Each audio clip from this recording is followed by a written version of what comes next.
Hey y'all. So, I've been thinking, never a good thing, because whenever I start thinking, that means I'm being nosy, which I hate being, but I just can't help it at this point with the Adelsons. So I started thinking about what changed in Wendy and Dan's marriage. I mean, yes, supposedly from the very beginning, there were problems, but I think I've been thinking about this, and I think even though everybody is kind of saying Wendy just didn't want to be married anymore, I'm beginning to think that for the switch to get flipped like it did, where they have their babies, and if you remember, they were saying that she was in the middle of like planning this big surprise party for birthday for Dan, and then like within a week or two, she was just like ready to get divorced. So I'm thinking she probably cheated on him or was cheating on him.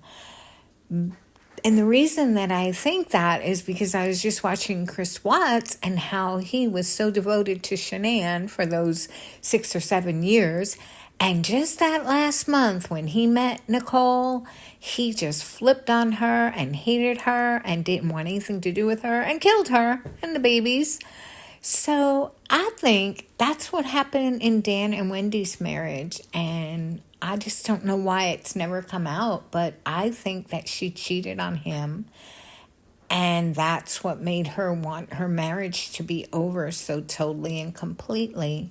And why she was so hostile, just like Chris Watts was so hostile, and Shanann really didn't do anything. But it seems like once you get out of love with someone, everything they do just annoys you 100 times worse. And I'm thinking that's what began to happen. And her disdain for Dan just accelerated so much. And she just made no secret about it with her mother. And between the two of them, well, the rest is history.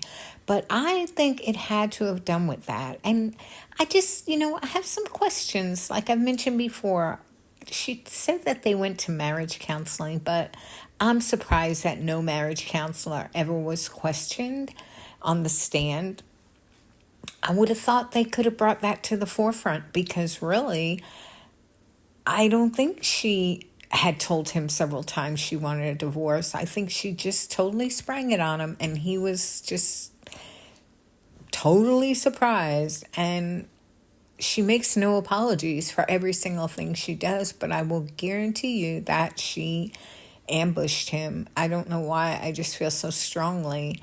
And I wish so bad that somebody could take apart his divorce filings against her, because I guarantee you there's a lot of sneaky dealings going on there, and they would probably be able to go after her for fraud or defrauding the court. I'm not sure what it's called. And they could probably go after her for hindering an investigation and perjury on the stand, not for every single lie she told, but for a large majority of them. And definitely maybe even some kind of child endangerment because of some of the things that she did with the boys. And if they find out that she had after knowledge, and she's bringing her children right around where the hitmen live, and I mean, I just think there's so much there, and I just hope they can take another direction and hold Wendy accountable for so many things that she did wrong and using such terrible judgment. That's my hope. Anyway, thanks y'all. Just had to vent about that because I was thinking about what really unraveled that marriage. Why not add cheater to the list? Because we have so many other character flaws pinned on Wendy. I'll bet you this one would be true too. Anyway, it feels bad to say things like that about another person, but I don't really know any other person in the world that has bamboozled the law like she has and gotten away with it. So I guess it's only natural to want to punch her in the face. Thanks, y'all. Bye.